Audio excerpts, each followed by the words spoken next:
Chapter 21. Evacuation, a small favour. The streets were swarming with half-crazed people looking for the way out. It was as if total mayhem had broken out of its cage and ran rampant everywhere one would look. Many angry citizens began filing for the nearest transport stations, leaving Wanda with the incredible feeling of trying to swim upstream through a mass of hysterical people. The sudden realization of earthfish spawning had come to mind. About an hour ago, many people started packing up and leaving, panic-stricken in a sense that made Wanda feel nervous. She had just read some doom and gloom things the night before. Now she was in the middle of pandemonium. Everyone was hurrying to somewhere, leaving things behind, trying to find something that they needed. She had given up on taking the transports to the military base on the outskirts of the city. The lines for transportation stretched out for what seemed like forever. Wanda's pride in her physical condition stood out as she hoofed it through the crowded streets as best she could. After dodging through as many people as she had ever cared to see, Wanda finally reached the centre of the city. She stopped, standing off in a corner, trying to catch her breath without the continued mauling she was receiving from the massing hordes. Her eyes strayed up to a large motion billboard, looming high upon the side of a tall building across the street. It was showing images and diagrams of how to make your way to the nearest off-planet shuttle. Wanda just could not figure it out. Why is everyone in such a rush to get out of here? A large object began its descent from the sky. Wanda watched as the military shuttle landed just a few blocks away. The side door opened as many military personnel hurried out to help with crowd control. Wanda watched a lone figure remain behind to guard the transport. Her smile increased as she hurried to the shuttle as fast as she could.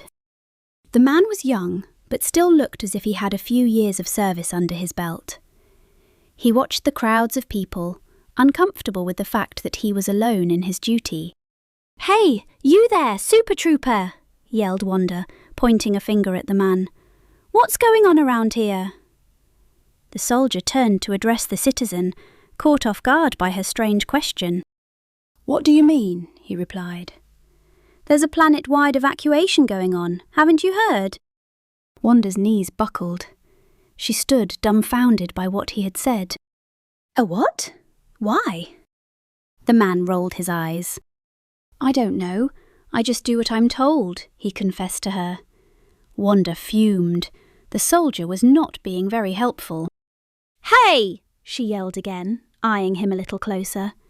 "Didn't I have you in one of my theory classes?" The man peered at her, his shock increasing as he recognized the woman before her. "Miss Wanda, from the Institute?" Wanda grinned. "Bingo," she told him. "Been a long time, hasn't it, Olin? Now, I need to ask a favour. I have a very urgent message to get to Officer Kaya Cathral.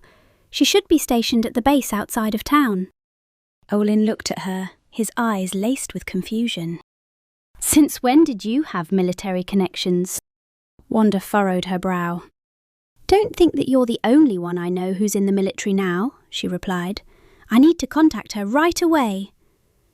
Olin nodded as he pulled out his communications device and began to relay her message. Wanda watched in approval, noting that her credentials appeared to be still good. Her thoughts turned to those she had come to Altera with, wondering just what Devon was up to. Wanda could picture him being held up in a tiny room, waiting until this was all over. But that was a bit of a contradiction as she thought about the night when the demons attacked. He seemed pretty heroic then, but now that they were on Altera, there wasn't much he could do, was there? Okay," Olin replied as he turned to Wanda. "Officer Kaya was assigned to the end run a few days ago. They've already left for one of the deep space outposts." Wanda freaked. "She what?" she exclaimed. "Any word on Ree or Devin? There was a guy with them named Devin Campbell as well." Olin turned around one last time. How could they have been assigned to a war vessel if... Her mind kicked into overdrive. There was an outside threat. Something was going to attack Altera. Wanda now understood the sense of urgency around her as her nerves began to feel the rush of panic. She needed to find her friends, and quick. Peeking inside her jacket, Wanda looked at the timer that was counting down. 5 days to go, it read, before the dimensions were going to be merged. Devon had some part in it, she was sure of it. Olin turned back to her after finishing his message. "It seems as if all those names have been assigned to the ship as well," he replied. "Do you know them all from the school too?" Wanda frowned, turning her eyes to the shuttle. "Hey, is this thing space-worthy?" Olin glanced to the ship behind him. "Yeah," he replied. "It's meant for transport, not for combat. The newer models have these gigantic guns sticking out of the sides." Right, I'm sure it's exciting," she interrupted. "I need to ask another favour.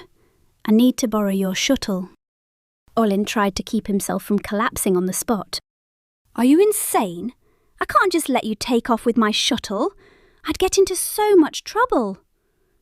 Wanda thought for a second. "Don't suppose your mother would be interested in those girly magazines I found in your locker all those years ago now, would she?"